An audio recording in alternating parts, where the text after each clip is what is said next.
Hello dear students and welcome back to my channel. In today's video I'm going to explain degree second semester Arabic topic, the complete sentence that comes in bit number 9 of your exam. In bit number 9, which is grammar, they will either ask you Jumlatul Ismiyatu, that is nominal sentence, or they will ask you Jumlatul Fi'liyatu, that is verbal sentence. Both are types of the complete sentence.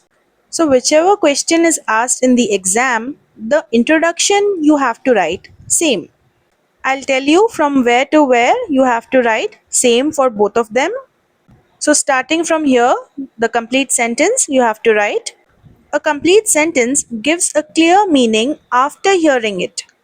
The listener stays quiet because nothing more needs to be said. तो जो complete sentence होता है, हम सब लोग आपस में जब बात करते हैं, we speak in a complete sense, right? अगर हम आधे अधूरे सेंटेंसेस बोलें तो हमें समझ में नहीं आता है, लेकिन जब हम पूरे सेंटेंसेस बोलते हैं तो जो लिसनर होता है, सुनने वाला शख्स होता है, वो खामोश हो जाता है क्योंकि वो हमारी बात को समझ रहा है, राइट? कुछ और करने की ज़रूरत नहीं है आपको. You are easily understandable. अब यहाँ पर कुछ एग्जाम्पल्स है कंप्लीट सेंटेंसेस के. अब इन एग्जाम्पल्स को आप एंड में फिर से रिपीट कर सकते हो स्टूडेंट्स. वर्बल सेंटेंस, ये ऐसे सेंटेंसेस होते हैं जो कि किसी भी एक्शन के साथ स्टार्ट होते हैं. Means verb. First one, the boy wrote कतबा अल वलदू. तो आपको बस ये इंग्लिश की लाइन और अरबिक की लाइन लिखनी है. ये कतबा अल वलदू मैंने सिर्फ आपकी प्रोनाउंसिएशन के लिए लिखा है, ये आपको लिखना ज़रूरी नहीं है एग्जाम में.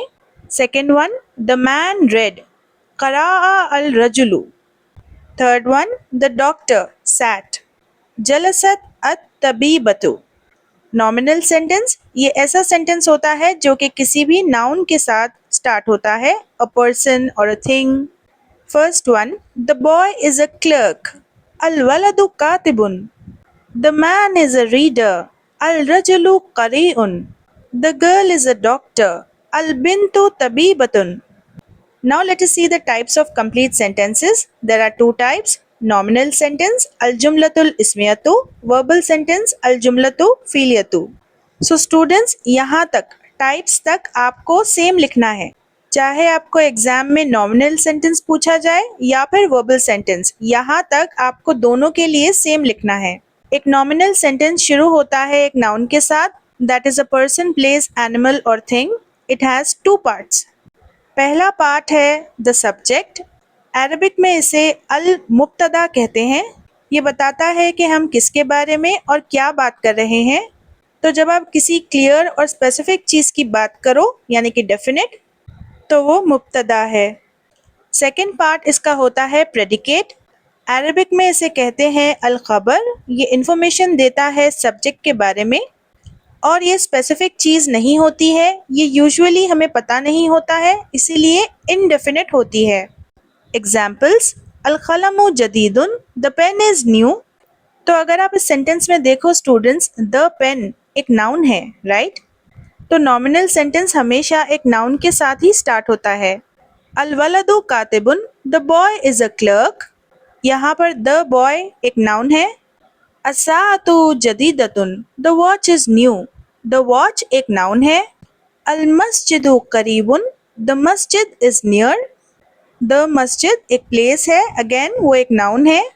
अब एक इम्पॉर्टेंट रूल देख लेते हैं. जो सब्जेक्ट होता है और जो प्रेडिकेट होता है, दोनों भी एक दूसरे के साथ मैच करने चाहिए, चाहे वो मैस्कुलिन हो यानी कि मेल या फिर फेमिनिन हो यानी कि फीमेल. और नंबर भी मैच करना चाहिए, यानी कि सिंगुलर की बात हो, डुअल यानी कि दो, या फिर प्लूरल की बात हो. अब यहाँ पर सिंगुलर, प्लूरल एंड डुअल के कुछ एग्जाम्पल्स देख लेते हैं. The girl is hard working. अल बिन्तु मुज्तहिदतुन. तो गर्ल यहाँ पर सिंगुलर है. The two girls are hard working. अल बिन्तनी मुज्तहिदतनी. The boy is hard working. अल वलदु मुज्तहिदुन. The two boys are hardworking. Al-waladani mujtahidani. The boys are hardworking means masculine. Al-awladu mujtahiduna. The girls are hardworking. Feminine means female. Al बनातु मुज्तहिदतुन. So students, अगर आपको ये लिखने नहीं आया अरबिक में, देन आप इंग्लिश के एग्जाम्पल्स दे दो, at least some marks you will get. तो यहाँ पर आपका नॉमिनल सेंटेंस खत्म होता है. अगर पार्ट ए में नॉमिनल सेंटेंस पूछा जाए तो आप यहाँ तक लिखना, तब आपको 5 मार्क्स मिलेंगे. आप 2 एग्जाम्पल्स दे सकते हो 5 मार्क्स के लिए, लेकिन अगर 15 मार्क्स के लिए पूछा जाए सेक्शन बी में, तब आप यहाँ तक लिखना full. Second one verbal sentence है, ये भी 5 मार्क्स का पूछ सकता है पार्ट ए में, या फिर 15 मार्क्स का पार्ट बी में. तो इसको भी लिखने से पहले आपको टाइप्स तक, जहाँ तक मैंने आपको प्रीवियसली बताया है, टाइप्स तक आपको लिखना है. उसके बाद आप ये वर्बल सेंटेंस लिख सकते हो. छोटा है ये. एक वर्बल सेंटेंस ऐसा सेंटेंस होता है जो कि किसी भी एक्शन यानी कि वर्ब के साथ स्टार्ट हो. अरबिक लैंग्वेज में इसके 2 हिस्से होते हैं, 2 मेन पार्ट्स. पहला होता है द वर्ब. वर्ब यानी कि कोई भी एक्शन जो कि हो रहा है, जैसे कि eating, sleeping, dancing, like that.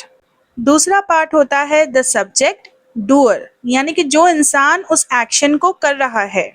Verb एक ऐसा वर्ड होता है जो कि एक्शन दिखाता है, या फिर टेंस, जैसे कि पास्ट, प्रेजेंट और फ्यूचर. सब्जेक्ट हमें बताता है कि एक्शन किसने किया है. अब वो एक पर्सन हो सकता है या फिर कोई चीज़. तो जो सब्जेक्ट होता है वो हमेशा वर्ब के बाद ही आएगा और वर्ब से पहले नहीं आएगा. अगर सब्जेक्ट मैस्कुलिन है यानी कि मेल जेंडर है, तो जो एक्शन होगा वो भी मैस्कुलिन होगा. अगर सब्जेक्ट फीमेल है यानी कि फेमिनाइन है, तो जो वर्ब होगा वो भी फेमिनाइन होगा. तो इस वर्बल सेंटेंस के बस 2 ही एग्जाम्पल्स है स्टूडेंट्स. ये फर्स्ट सेंटेंस आप देखो, अरसला खालिदुन रिसालतन. यहाँ पर अरसला का मतलब है सेंड, जो कि वर्ब है यानी कि फेल है. खालिदुन का मतलब है खालिद, जो कि सब्जेक्ट है. रिसालतन का मतलब है लेटर, जो कि है ऑब्जेक्ट. तो इस सेंटेंस का मतलब है खालिद सेंड अ लेटर. ये दूसरा और लास्ट एग्जाम्पल है, तबख्खतल अत्ताअमा. यहाँ पर तबख्खत का मतलब है कुक्ड, यानी कि ये एक वर्ब है. अल मर्तु का मतलब है द वुमन, जो कि सब्जेक्ट है. अत्ताअमा का मतलब है द फूड, जो कि ऑब्जेक्ट है. तो इस सेंटेंस का मीनिंग है the woman cooked the food. So students, this was all about bit number 9, and this is more than enough. If you need explanation of any other thing, then the link is given in the comment section. The whole playlist is there for degree second semester Arabic. Definitely you'll get an easy question paper for Arabic. All the best for your exams, and do remember me in your prayers.